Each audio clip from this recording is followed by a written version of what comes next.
जय श्री कृष्ण। तो आज 1 जनवरी को हम जा रहे हैं महेश्वर। वहाँ पर हमारी दूसरी जो बहनें हैं वो भी आ रहे हैं। वो लोग अपने अपने शहरों से आ रहे हैं और हम इंदौर से जा रहे हैं। हमें नहीं पता था कि भाई ट्रकों का भी कुछ ऐसा कुछ चल रहा है। तो सुबह सुबह पेट्रोल तो मिल गया हमको, पेट्रोल लेकर और इंदौर से हम चल पड़े। सबसे पहले तो इंदौर में जो हमारी बहन रहती है उनके घर गए। वाली बहन का छोटा बेटा है और ये बड़ा बेटा है कृष्णा। जय श्री कृष्णा।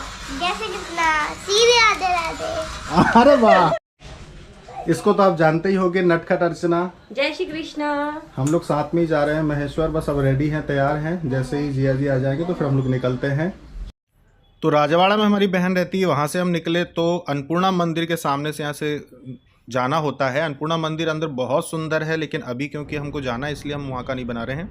रास्ते में हमने देखा इंदौर से जब बाहर हो रहे थे कि भाई यहाँ तो बहुत भीड़ लगी हुई है, जाम लगा हुआ है। तो तुरंत हमने ये निर्णय लिया कि दूसरे रास्ते से महेश्वर चलते हैं। फिर हम पाताल पानी की तरफ होते हुए महेश्वर की तरफ बढ़ गए। और महेश्वर क्योंकि जाना ही था, क्योंकि दूसरे जो हमारी बहन और जियाजी लोग थे उनको हमने बुलवा ही लिया था, वो दूसरी जगह से आ ही रहे थे, तो हमको तो जाना ही था कहीं से भी।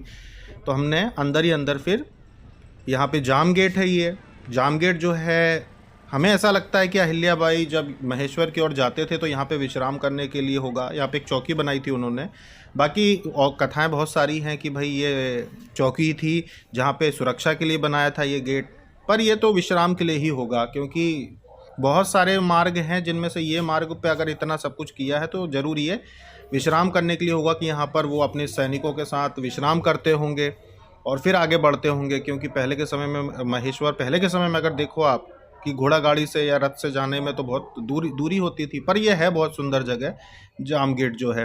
तो यहाँ रास्ते में बहुत ऊंचे ऊंचे पहाड़ हैं, जैसे आपने उत्तराखंड में देखे होंगे ऐसे ही बड़े बड़े पहाड़ हैं यहाँ पर। इस रास्ते से हम पहली बार महेश्वर गए, क्योंकि मेन रास्ता था वो तो ट्रक जाम की वजह से जो उनका चक्का जाम किया हुआ था उससे बंद था, इसलिए हम यहाँ अंदर अंदर गए थे। तो बहुत ही बढ़िया जगह थी। महेश्वर पहुँचने के बाद हमारा जो भांजा है उसको वही बिस्किट और चिप्स वगैरह लेने की इच्छा हो गई, तो उसने लिया। फिर यहाँ से हम आगे चल ले। यहाँ पे कुछ आश्रम है, पुराने, बहुत पुराने आश्रम है ये। हम श्री राम कुटी जो है, सियाराम बाबा की श्री राम कुटी जो है महेश्वर में, हम इस तरफ से जाते हैं क्योंकि यहाँ ट्रैफिक कम होता है, यहाँ पे भीड़ भाड़ ज़्यादा नहीं होती है, आसानी से यहाँ पे जो है आप जा सकते हो। ये है श्री राम कुटी है यहाँ पर। ये इस तरफ से हम आते हैं। यहाँ पर शरद पूर्णिमा पर भंडारा भी होता है, जिसमें हमने पिछली बार वीडियो बनाया था कि हम आए थे। इस बार तो, इस साल तो नहीं आ पाए, पिछली बार आए थे जब बताया था हमने। महेश्वर के घाट पे शिवलिंग बहुत सारे हैं, मतलब सैकड़ों में है शिवलिंग शिवलिंग शिवलिंग शिवलिंग। बहुत सारे शिव भक्त जो यहाँ आके कुछ समय तक जिन्होंने निवास किया होगा, तो साधु संतों ने जो निवास किया होगा, उन्होंने यहाँ पे शिवलिंग स्थापित कर दिए। और क्योंकि अहिल्याबाई के बाद से लेकर अब तक महेश्वर जो है वो शिव जी की पूजा में बहुत ही ज़्यादा अच्छा स्थान माना गया है। नर्मदा जी का घाट है, तो इसलिए यहाँ पे लोगों ने अलग अलग समय पे शिवलिंग स्थापित कर दी। तो पूरे घाट पे जगह जगह शिवलिंग मिलेंगे। जितने भी चबूतरे जैसे आपको दिख रहे हैं ना नर्मदा जी के किनारे पर, इस सब पे शिवलिंग रखे हुए, सब पे शिवलिंग स्थापित है। ये मंदिर था पहले छोटा सा, लेकिन देखो अब इसको भी कितना सुंदर बना दिया। हनुमान जी का मंदिर है ये, अब बहुत सुंदर बन गया। पहले छोटा सा था, जाली बनी हुई थी, बस उसी में बैठ के लोग भजन कीर्तन करते थे, लेकिन अब बहुत सुंदर मंदिर बना दिया है। ये देखो, आपको दिखाते हैं थोड़ा पास में जाके। यहाँ पे जितने भी चबूतरे थे इन सभी पे शिवलिंग स्थापित कर दिए हैं। हालांकि ये बनाए क्यों जाते थे पहले के समय में, जब पानी का स्तर ऊपर नीचे होता था तो स्नान करने के लिए, कि पानी का स्तर जब बारिश में ऊपर होता जाए तो ये एक प्रकार की स्टेप बनाई जाती थी कि यहाँ पे स्नान हो सकता है, यहाँ पे स्नान हो सकता है, यहाँ पे स्नान हो सकता है। तो ये ऊपर नीचे स्टेप बनाई थी जहाँ पे बैठकर पूजन पाठ करवाए जाते थे। जैसे कि कोई श्राद्ध वगैरह करवाना चाहे तो वो उन सब चीज़ों के लिए था, लेकिन सभी जगह लोगों ने शिवलिंग स्थापित कर दिए। ऐसे कुंड बने हुए हैं, इनमें से पानी निकासी की व्यवस्था है। अब अभिषेक करोगे तो पानी निकल जाएगा। और ऐसी चीज़ें भी हैं जो बच्चों को बहुत पसंद आती है। बच्चों को इन सब चीज़ों का बड़ा शौक़ है, कहीं भी जाते हैं तो।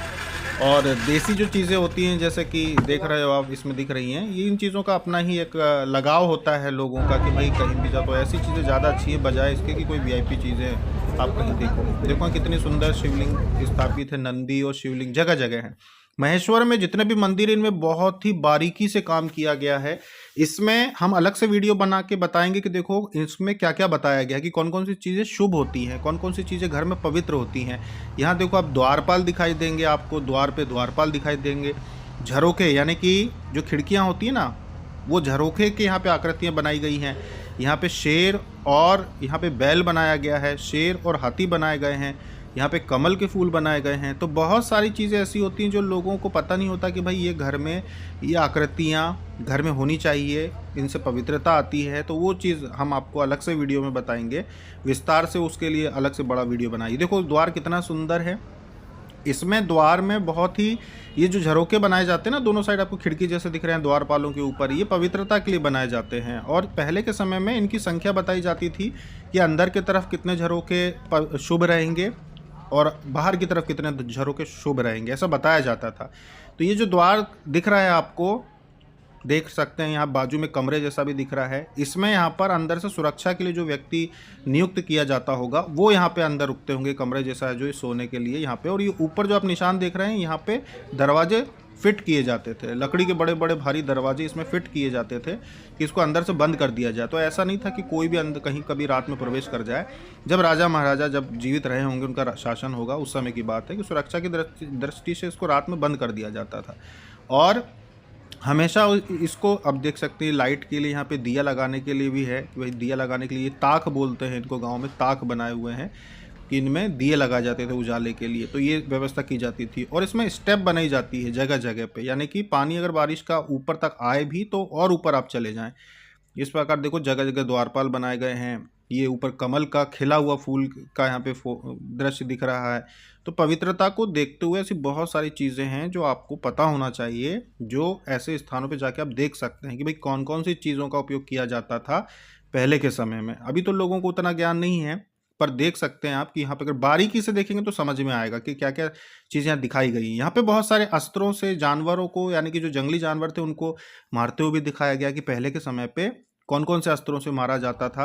वो मूर्तियों में दिखाया गया है कि हाथ में पकड़ने का कौन सा अस्त्र है, वो वीडियो अलग से बना के आपको बताएंगे कि कौन से क्या होता था। ये जो स्थान है, ये इस स्थान पर भी ये पूजन का स्थान नहीं है। यहाँ पे ऐसा लिखा हुआ है, देखा हमने कि यहाँ पे बाल काटे जाते थे। जैसे कि मान लो कि जो राजा महाराजा हुआ करते थे तो उनके बाल काटने के लिए छतरी बनाई थी कि इस छतरी में बाल काटे जाते थे, या फिर मुंडन कराया जाता था। जैसे कोई यहाँ पे पूजा पाठ कराने के लिए आया तो उनका मुंडन कराया जाता था। तो ऐसी चीज़ लिखी हुई चीज़ है वहाँ पे, हम अपनी तरफ से नहीं कह रहे हैं, लिखा हुआ है। ये घाट बहुत लंबा है, महेश्वर का घाट बहुत लंबा है। तो यहाँ पर पहले के समय में बड़े बड़े आयोजन भी होते होंगे, तभी तो इतना लंबा घाट है। यानी कि देखो यहाँ पे श्राद्ध पिंड की व्यवस्था भी वहाँ पे सब कुछ थी। अब ये है भोजनालय, वहीं पे एक बांके बिहारी भोजनालय है, बांके बिहारी मंदिर भी है, उनके ही प्रांगण में ये भोजनालय है, जो कि बहुत 170 रुपये की यहाँ पे थाली मिलती है, पवित्र थाली, सात्विक थाली है। और आप अगर महेश्वर जाते हैं तो ये बांके बिहारी मंदिर है, वहीं पे बिल्कुल घाट में, वहीं घाट में ही बीच में गली है, वहाँ अंदर जाते हैं ना तो बांके बिहारी वहाँ पे मंदिर है, और वहीं पे यहाँ पे भोजन की व्यवस्था है। तो हमारे यहाँ पे जियाजी लोग आए थे, 3 जियाजी, उनके बच्चे, हमारी 3 बहनें, तो सभी हम लोग बहुत सारे लोग हो गए थे, बच्चों को मिला के हम बहुत सारे लोग हो गए थे। तो सभी लोगों ने यहाँ पे भोजन किया था। बहुत ही अच्छा स्थान था, सात्विक भोजन था और बहुत अच्छा यहाँ का वातावरण भी है। तो आप आएँ तो बांके बिहारी जी के दर्शन करें और यहीं पर भोजन पाएँ आप। 170 रुपये में बहुत ही अच्छा भोजन मिला, पवित्र भोजन, वो आनंद आ गया। यहाँ पे हम पहली बार भोजन किया हमने, इसके पहले हम घर से बना हुआ लेके जाते थे, पर पहली बार हमने यहीं पे किया। तो ये प्रांगण था वहाँ पर, क्योंकि जन्मदिन भी था हमारा, तो वहीं पर बैठ कर हमारे परिवार ने, यानी कि बहनों ने, सारी जो बच्चे थे सभी लोगों ने वहाँ पे जन्मदिन मनाया। केक वगैरह तो हम काटते नहीं हैं, मिठाइयाँ ही एक दूसरे को खिला के जन्मदिन मना लिया। उसके बाद घाट पर निकल गए।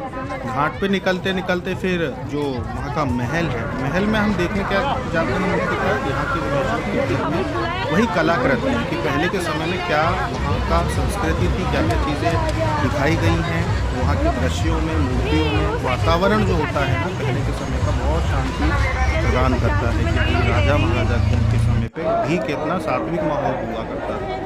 भोजन की व्यवस्था वहाँ पे आप अंदर जाकर देखो तो आपको कुछ अलग से कुछ नहीं मिलेगा कि कोई भोजन का कोई बड़ा कक्ष नहीं मिलेगा। मतलब पहले के समय पे भी वही एक गरीब भी जैसे चूल्हे पे बना खाता था, बड़े से बड़े राजा महाराजा के यहाँ की रसोई भी चूल्हा ही पे बनती थी। तो बहुत ही अच्छा ये चीज़ें आपको वहाँ जाके अनुभव होती हैं। तो ये मंदिर है, वहीं पे ऊपर मंदिर है। हालांकि ये अहिल्याबाई के मृत्यु होने के बाद, जब स्वर्गवासी हो चुकी तो उसके बाद बनाया गया था। उनकी स्मृति में उनकी सास ने ही बनवाया था ये। पूरा महल और प्रांगण। और ये पुराना घर जो सामने दिख रहा है अहिल्याबाई का, ये उन्होंने खुद बनाया था जब अपनी राजधानी उन्होंने शिफ्ट की थी, इंदौर से महेश्वर की थी, क्योंकि उनके जो ससुर थे उनका स्वर्गवास हो चुका था।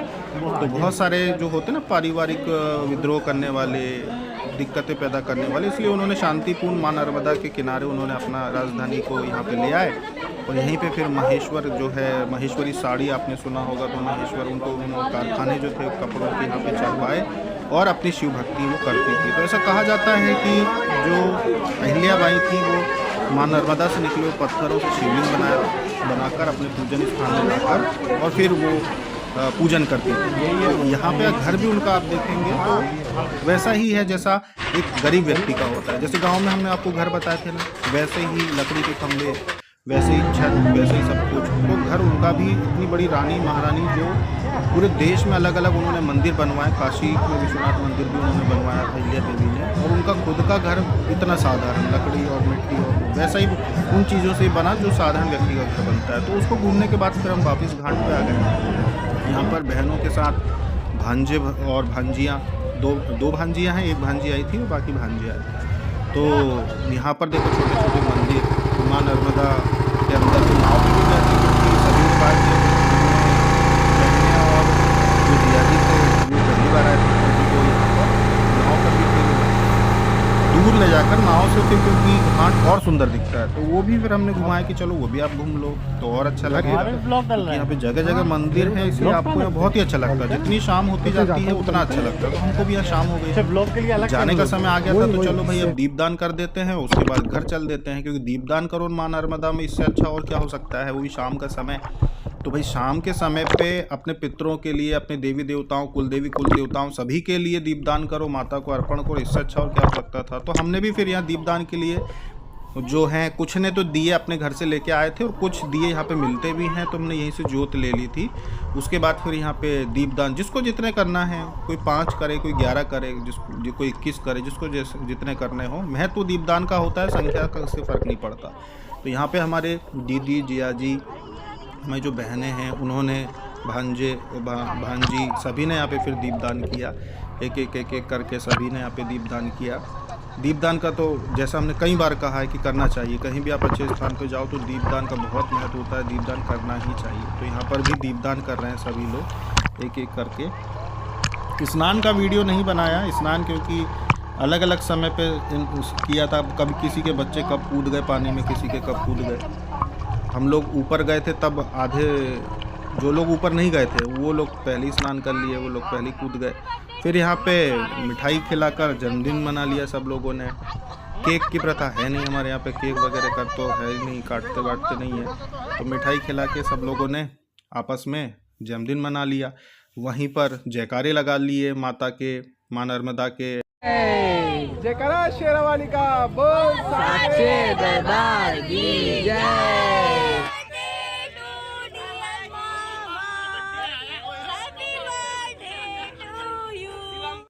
तो ये थे हमारे परिवार के कुछ व्यक्तिगत पल, सात्विक रूप से जन्मदिन मनाया साधारण तरीके से। फिर मिलते हैं आपसे अगले वीडियो में अपने अध्यात्म की चर्चा में। जय श्री कृष्णा।